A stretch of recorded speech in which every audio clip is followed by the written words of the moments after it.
Hi friends, good morning. ஒரு முக்கியமான விஷயம் பேச போகிறேன். என்னன்னு கேட்டிங்கன்னா நம்ம ஒரு யூடியூபர் கூட பல வருஷமாக பழகிட்டுருப்போம். ஒரு 2-3 வருஷம் வச்சுக்கோங்களேன். ஓகேவா? அதாவது கம்ப்ளீட்டாக பழகியிருப்போம். என்ன விஷயம் கேட்டிங்கன்னா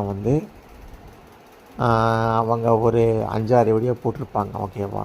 நம்ம சும்மா அப்பப்போ பார்த்துட்டு லைக் அண்ட் கமெண்ட் பண்ணியிருப்போம். ஓகேவா?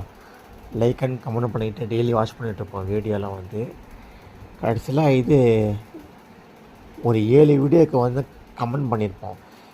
கமெண்ட் பண்ணி முடிச்சுட்டு வெளில போயிருப்போம்.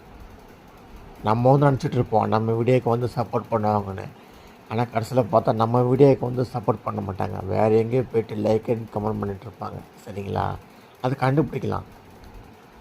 எப்படின்னா அவங்க கமெண்ட்ஸில் பார்த்தா தெரிஞ்சிடும். ஓகேங்களா? ப்ரொஃபைலை கிளிக் பண்ணி பார்த்தோம்னா உள்ளே தெரிஞ்சிடும். நமக்கு கமெண்ட் பண்ணாமல் வேறு யாருக்கோ கமெண்ட் பண்ணிட்டுருப்பாங்க. சரிங்களா? இதுதான், வேறு ஒன்றும் கிடையாதுங்க.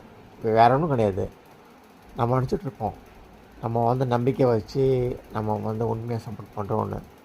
ஆனால் நம்ம லைக் அண்ட் கமெண்ட் பண்ணிவிட்டு போயிருப்போம். அவங்க அது கூட பண்ண மாட்டாங்க. சரிங்களா? அட்லீஸ்ட் ஒரு கமெண்ட் ஆச்சும் இல்லை. நம்ம யூடியூப் சேனலை விட்டுட்டு வேறு ஒருத்தவங்க சேனலில் போய்ட்டு கமெண்ட் பண்ணுவாங்க. அவ்வளோதான். சரிங்களா? இதிலே தெரிஞ்சிடும். அவ்வளோதான். இதுலேருந்தே மக்களோட பழக்கம் மொத்தமாக குறைஞ்சி போயிடும். அன்பு பாசம் இதுலேயே இப்போ மொத்தமாக முறிஞ்சிடும். அவ்வளோதான், வேறு ஒன்றும் இல்லை. சொல்ல தோணுச்சு அதான். எனக்கு தெரியும். அதாவது கொஞ்ச நாள் பேசாமல் மட்டும் வச்சுக்கோங்களேன், அவங்க மனசு மாறிட்டே இருக்கும். அதான் உண்மை.